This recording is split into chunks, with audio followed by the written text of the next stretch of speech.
Visakha mayor పై అవిశ్వాసం విషయంలో YCP గెలుపు ఖాయమన్నారు డిప్యూటీ మేయర్ శ్రీధర్. కూటమి నేతలతో టచ్ లో ఉన్న కార్పొరేటర్లు కూడా వైసీపీకే మద్దతిస్తామని చెబుతున్నారు. కూటమి నేతలు ఎన్ని ప్రయత్నాలు చేసినా తమ గెలుపు తథ్యమంటోన్న డిప్యూటీ మేయర్ శ్రీధర్ తో మా ప్రతినిధి Ravichandra face to face. Visakha mayor పై అవిశ్వాస తీర్మానంతో వైఎస్ఆర్ కాంగ్రెస్ పార్టీ క్యాంపు ప్రారంభించింది. బెంగళూరుకు తమ వర్గం కార్పొరేటర్లను తరలించుకుని వెళ్తోంది. 3 దశలుగా కార్పొరేటర్లందరినీ కూడా క్యాంపులకు మరలించాలని ప్రయత్నించింది. ఇప్పటికే టికెట్లందరినీ కూడా కార్పొరేటర్లకు చేరాయి. ప్రస్తుతం మన దగ్గర డిప్యూటీ మేయర్ జిఎన్ శ్రీధర్ ఉన్నారు. సార్, ఎంతమంది వెళ్తున్నారు? ఇప్పుడు ఫస్ట్ బోర్డింగ్ లో ఎంతమంది ప్రయాణం చేయబోతున్నారు? యాదవ వర్గానికి చెందిన బీసీ మహిళని విశాఖ నగరానికి మేయర్గా నియమించి ఈ 4 సంవత్సరాల్లో కోట్లాది రూపాయలు అభివృద్ధి చేసి విశాఖ నగరాన్ని ప్రపంచ చరిత్ర పటంలో ఒక ముఖ్య భూమిక పోషించేటట్టు అభివృద్ధి చేయడం జరిగింది. ఈరోజు విశాఖ నగర ప్రజలందరూ కూడా ఆలోచన చేస్తూ ఉన్నారు. ఈ 6-7 నెలలకే ఒక బీసీ వర్గానికి చెందిన మహిళల్ని అవిశ్వాసం పెట్టి దించడం చాలా అన్యాయంగా భావిస్తున్నారు.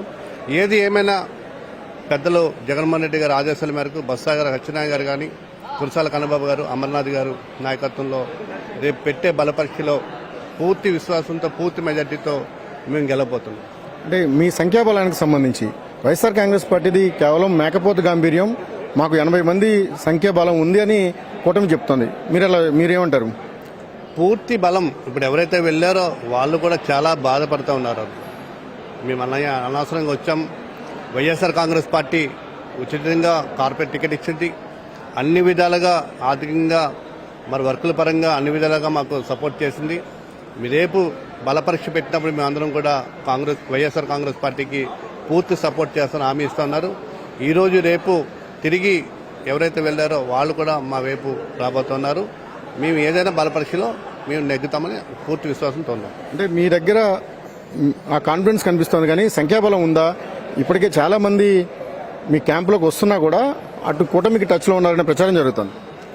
పూర్తిగా బలం ఉంది. ఎందుకంటే ఇక్కడే మరి బొత్స సత్యనారాయణ గారు, ఉత్తరాంధ్ర మరి సీనియర్ నాయకులు, మరి కురసాల కన్నబాబు గారు మాజీ మంత్రి గారు, అమర్నాథ్ గారు, దీని మీద అందరూ కోఆర్డినేటర్లతో మీటింగ్ పెట్టారు నిన్న రాత్రే. పూర్తి విశ్వాసంతో పూర్తి మెజార్టీ మా వైపు 100% కూడా మేము గెలుస్తాం. ఇప్పుడు 11 మంది కార్పొరేటర్లు వెళ్తారు. సాయంత్రం మిగిలిన వాళ్ళ కార్పొరేటర్లు అందరూ కూడా బెంగళూరుకు చేరుకుంటారు. బెంగళూరు నుంచి వాళ్ళందరినీ కూడా ఊటీకి తరలించే ప్రయత్నం చేస్తున్నట్టుగా మనకు సమాచారం ఉంది. దీన్ని వైఎస్ఆర్ కాంగ్రెస్ పార్టీ నిర్ధారించాల్సిన అవసరం ఉంది. కానీ ఏదేమైనా క్యాంపు పాలిటిక్స్ అనేవి ప్రారంభమయ్యాయి. ఇందులో గ్రేటర్ విశాఖ మున్సిపల్ కార్పొరేషన్ రాజకీయం మరింత రసకన్నయంలో పడినట్టయింది. Cameraman Sridhar, Ravichandran TV, Visakhapatnam.